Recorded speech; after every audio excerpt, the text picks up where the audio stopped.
Hello, and welcome to Red Rock Relationships, a podcast about communication. Let's unpack the relationships that we encounter in our daily lives and learn about what makes them tick. And now your host for Red Rock Relationships, Dr. James B. Stein. There it is, and there I am, and I am happy to be coming to you all for our season finale. I can't believe that we're in our third season finale. This is, I think, our 40th episode. We fell one short of our goal this semester, but we did a bonus episode over the summer. I'm counting it. That's 40 episodes. So I don't know when we'll stop, but probably not at 41. That's my guess. Anyway, before we get to episode number 41, we have to get through episode number 40, and it is my absolute pleasure to be joined by yet another ASU person, but this guest is very special because, of course, the man over here to my left is the man who oversaw my dissertation project, my former chair, now colleague, Dr. Paul Mongeau. So happy to have you on the show finally. Hey, glad to be here. This sounds great. And, if you're talking about interesting topics in interpersonal communication, I don't know if you're ever going to run out. So yeah, we could go forever. And by the way, for any students listening, please do remember that there will be a Communicating in Close Relationships course beginning in the spring of 2022 taught by yours truly. So look out for more classes like that.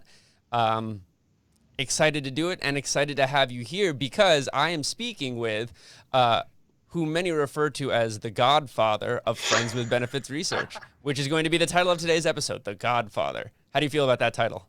I'm feeling a little more like Marlon Brando all the time now. Actually, I'm the godfather of the research. I'm not the godfather of the phenomenon. My wife really wants to make sure I make that clear. So that's a very good point. Okay. Yes, the Godfather of Friends with Benefits research. And actually, right. there's a study that I want to bring up that was just published fairly recently in Personal Relationships. It was a longitudinal study, really, really cool stuff. But before we get to that, we need to talk about the phenomenon itself. And for those of you who have been listening for a while, you may remember when we had, at the time, grad student Nikki Truschelli on, now Dr. Truschelli. When she was on, we spent a little bit of time sort of defining what Friends with Benefits are, talking about their features, and coming to this weird, vague understanding of, well, this is a relationship that's pretty much permanently in limbo. It's extremely dynamic. It's very flexible.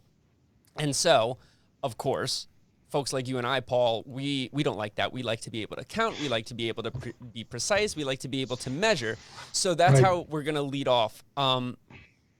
Your work originally classified 7 different types of Friends with Benefits relationships. And then quickly we realized that that's a little difficult for statistical analyses, and so the direction that you've been taking things in is a measurement. And if I'm not mistaken, if I remember correctly, the X and Y axis on which Friends with Benefits can be measured is closeness and romantic interest. So right. If I've got that right, tell me why those two variables, how are they different from each other, and why not some other variables for this specific type of relationship? Yeah, that's a real good question, and you're exactly right that the types is intuitively appealing. And I've done types research, and I come up with lists of first date goals and things like that in a lot of my research. And so, but from a statistical standpoint, you're trying to figure out exactly how these relationships differ statistically. It's real clunky. So it's kind of like the attachment research, because they started with 3 types, and then they went to 4 types, and then they went to 2 dimensions. And once they went to the dimensions, the kinds of questions you can ask, the kinds of issues you can deal with become much more interesting, much more complex. So we looked at just the nature of the types, right? And that when you go back to the seven types, original piece, we kind of we broke it down, said, okay, some of these types differ in terms of how close people are, right? They have very little interaction they're very close friends and very important to each other. Mm-hmm. And then the other way of thinking about it is that the rest of them seem to have something to do with romantic relationships in one way or the other. So it sprung somewhat naturally from the types themselves, but back, 3 or 4 years ago now, there was a conference in Toronto, and we did a poster session. And we all we had on the poster was the 7 types on one side, and then the other side of the poster was blank. And so I'm sure there were a lot of people going, gee, this poor guy couldn't even finish his poster. But what we wanted people to do is to write down how they thought the relationships, the types differed. And so, and that's, I think, still in the grad lounge down on the 3rd floor. I was about to ask, is that still hanging? I hope it is. It's the most fun poster. I've never seen folks engage okay, for those listening, at academic conferences, you have these things called poster sessions, which is kind of where you send like ideas that are in the working, and you print out a poster and people like walk up to the poster and ask you questions. They're usually not super popular. I've never seen people engage with a poster the way that I think people just like to draw, but it gave the team at the time we were both working on it, gave that research team some really good information. So I think that those 2 variables were a really good choice to settle on, and of course the data that we have and are trying to publish demonstrate how effective those 2 particular items of romantic interest and closeness are at gauging the mechanisms in friends with benefits relationships. Yeah, exactly. And the fun part about it was asking people to write on a poster, because it's like it's like you barely touch it. You put so much work on it, you get it printed out, you had to lug it to the conference, and once people started writing, it was easy. But initially, it was like, you really want me to do this? So. Okay. But yeah, you're right. It seems to flow reasonably from the types, from how people thought about it and looked at it. So, right. So, all right. Now that we've put all of our listeners to sleep with statistical discussions, let's. One of the big things that I remember when we were talking about this must have been my 3rd year in grad school. We were talking about what are the variables that we should use, and one of the variables that I was really harping on and still do to this day is sexual interest, because I still believe that there's if there were to be a z-axis, it would be how sexually interested am I in my friends with benefits relationship. And I think conceptually, when people hear that, they go, what? Like, isn't sex the whole point? But of course, the research tells us that there's a variety of reasons why people engage in these relationships. I think about like the Hughes, Morrison, and Asada piece from 2005, where they talked about the initial motivations. I think about the piece that we did with Carly Poster, and Elena Volushchek, where we uncovered the bevy of emotions. I mean, ranging from, of course, sex to, emotional desire to convenience to friendship. And then, of course, the sliding category where like people just like woke up in the same bed one day and they were like, I guess this is kind of happening now. Right. So I think with those concepts comes this idea of not all friends with benefits relationships are created equally in terms of romanticism or closeness or sexual activity. So my question to you is it possible to have a friends with benefits relationship that involves no sex at all? Or perhaps, on the other hand, asked more simply, is it possible to be in a friends with benefits relationship for reasons other than sex? That's a great question. And, in part, it comes down to who gets to decide, right? If it's an academic, it's like, okay, we predefine the concept. So we define friends with benefits as sex.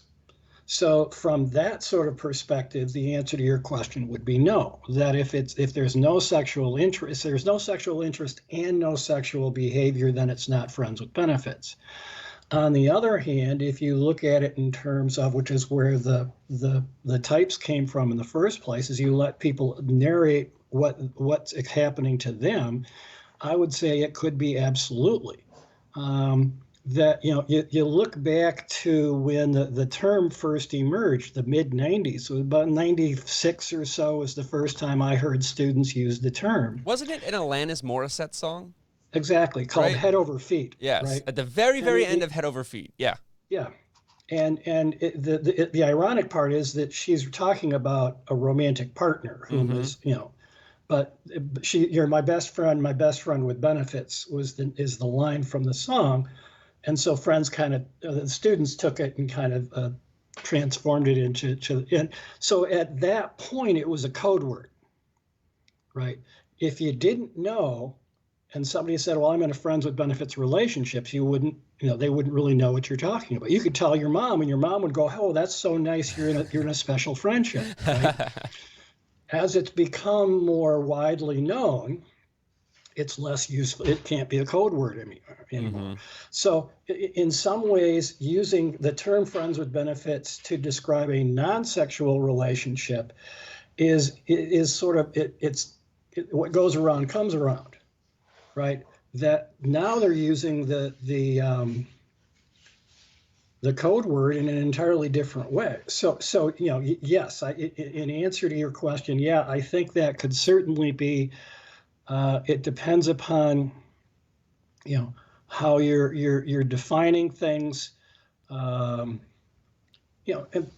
also things change over time, right? Mm-hmm. Which is one of the real complicating factors of friends with benefits. So. Yeah. So I think so. It would be an interesting question to ask, or maybe it's. Yes, there is sex involved, but that's not really something I'm particularly interested in. Mm-hmm. It's not really my primary goal. I'm in it for some other reason. So. Yeah.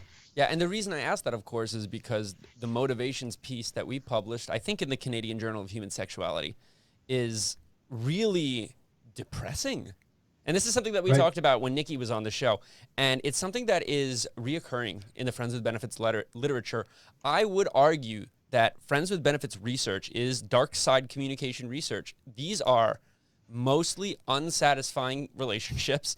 Mm-hmm. And so this is where I want to bring in the study. This is out of Justin LeMiller's program. It was just published in Personal Relationships recently. And it was they basically just collected data from Friends with Benefits partners, and they said, hey, where are you now? And then at time 2, they said, where are you now? And did you want to change? And if so, were you successful? Basically, what they found is that not the majority, but the plurality of relationships, about 30% of folks, transitioned from being in a Friends with Benefits relationship to having no relationship at all.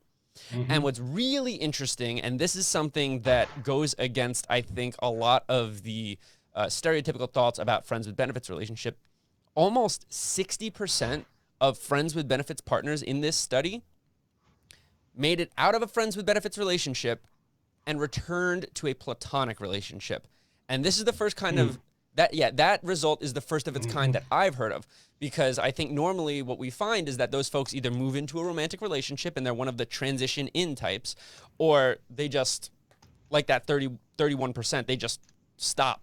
But I was shocked to see how many of them in this study moved into a friendship. And that's what makes me think of is sex really that important in these relationships? Or is it like, you suggested so many funk buddy meetings ago, where the Friends with Benefits has now become the tool through which partners test what kind of relationship do I want with this person? Is it that young people are just getting more comfortable with the idea of sexuality and sex in general, and they just allow it to permeate their lives? I don't know. What do you think about that? Well, I think that's a great point. In some ways, it's new and it's old at the same time. That back when back in the Jurassic era when I was in high school, the terms were like casual and serious dating, and that you went through the casual dating phase. It was sort of this ambiguous, we're not sure what's going on, we're not sure who we are to each other. And if things go okay, then we move into serious dating, and then sex becomes sort of a consummation of the relationship. To me, the biggest change that's happened in the past 30, 40 years since I've been doing first date and Friends with Benefits research is that sex is happening earlier on in the stage of relationships, and so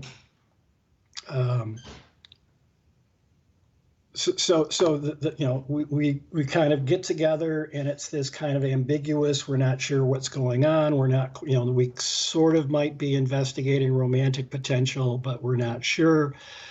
And if it just doesn't work out, it doesn't work out. And we don't go far enough that, it's going to seriously harm the friendship if there is one. And maybe it just kind of fizzles out altogether and you never see the partner again. Right. I mean, to me, and this is what I've been saying this whole time, like that just sounds like dating.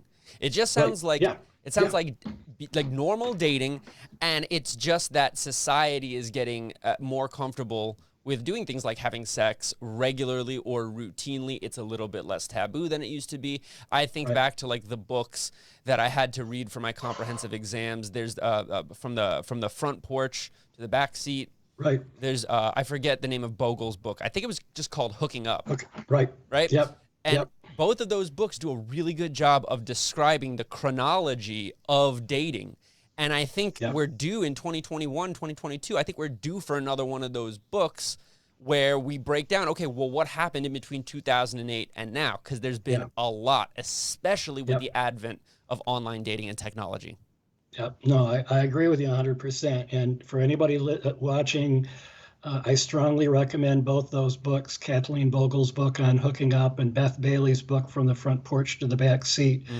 And the important thing about the Bailey book, to me, is because it covered from 1900 through the late 60s. It kind of it stops at the beginning of the sexual revolution, which is in some ways unfortunate. But one of the things that was really interesting to me is that during that period, the norms and the kind of the scripts for dating shifted 180 degrees about every 15 or 20 years. Yeah.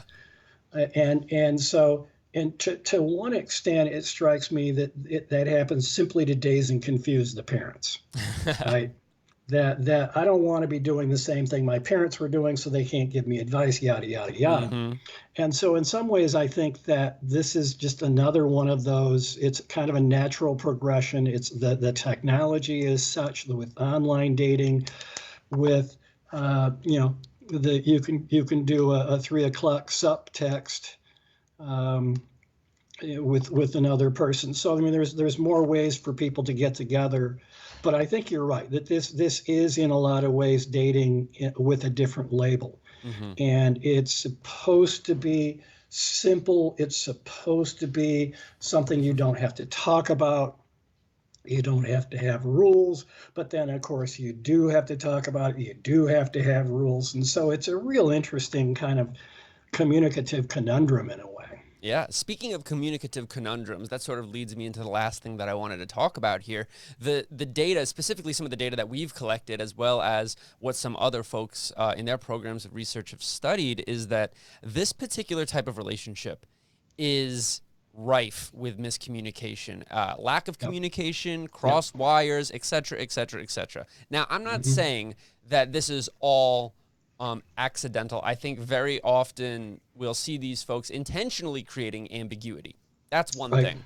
I think, though, that there's another substantially large portion of people in these relationships who are desperately trying to figure out what's going on and looking for clarity and transparency. So my question is, from a communication standpoint, what are some things that Friends with Benefits partners can do to help increase that transparency or to make those conversations easier to engage in? Do you have any advice for FWB partners?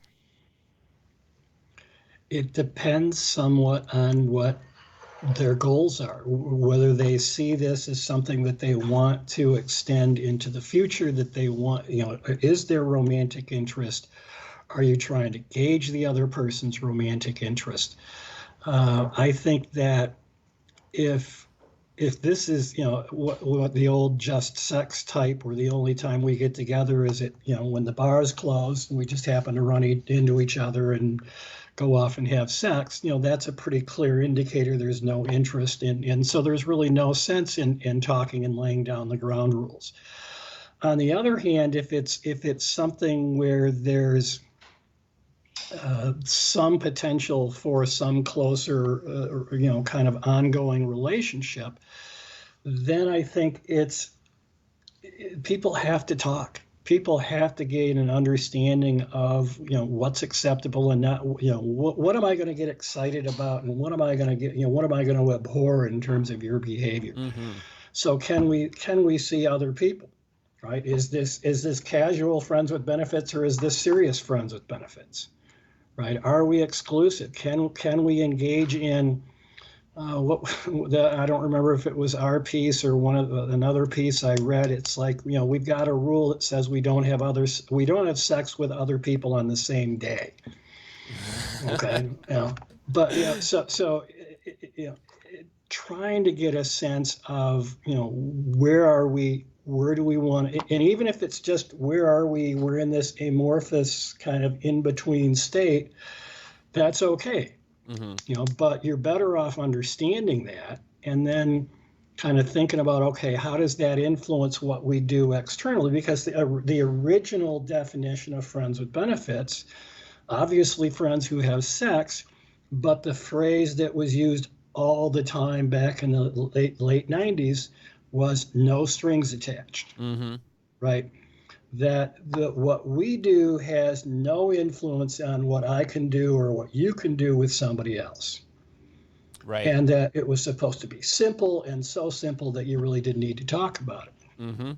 Which is probably okay for a while, but as time goes on and as people become more kind of emotionally attached, it becomes really difficult to manage without some relatively direct interaction between partners.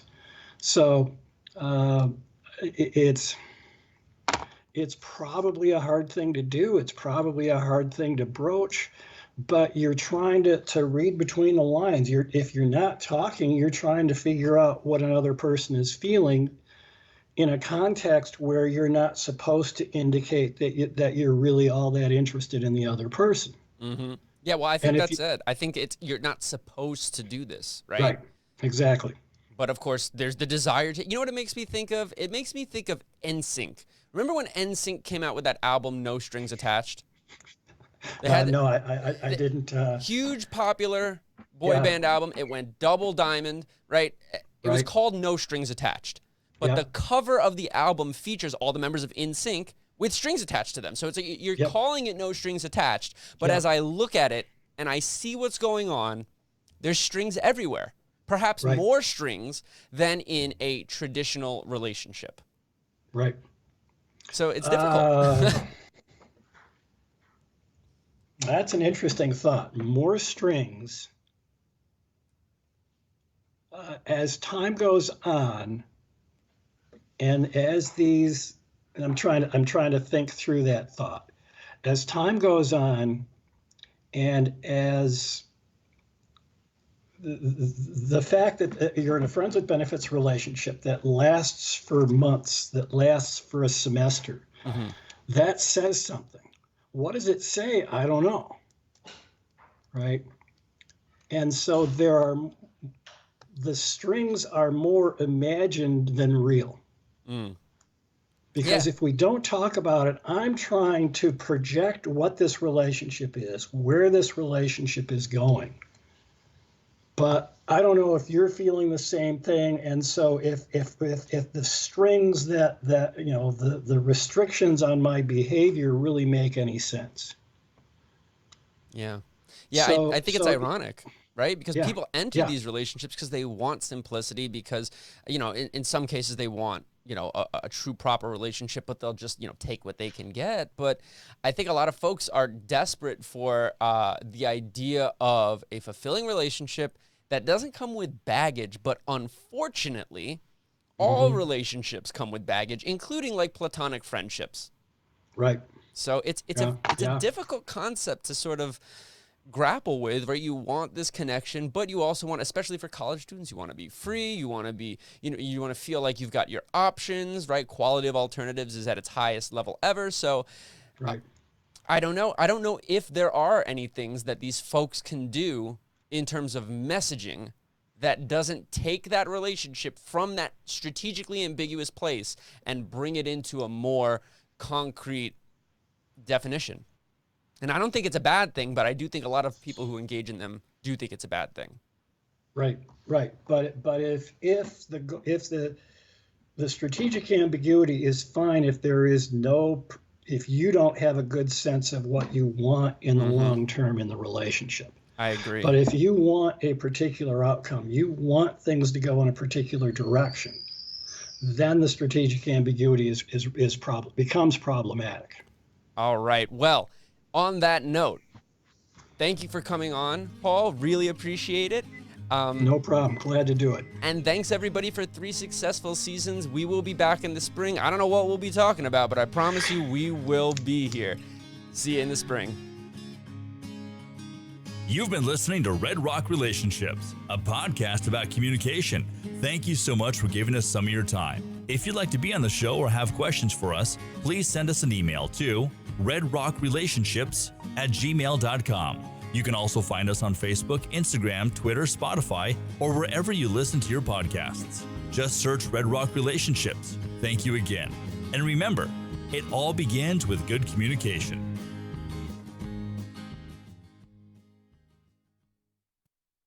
This has been a production from a podcast studio.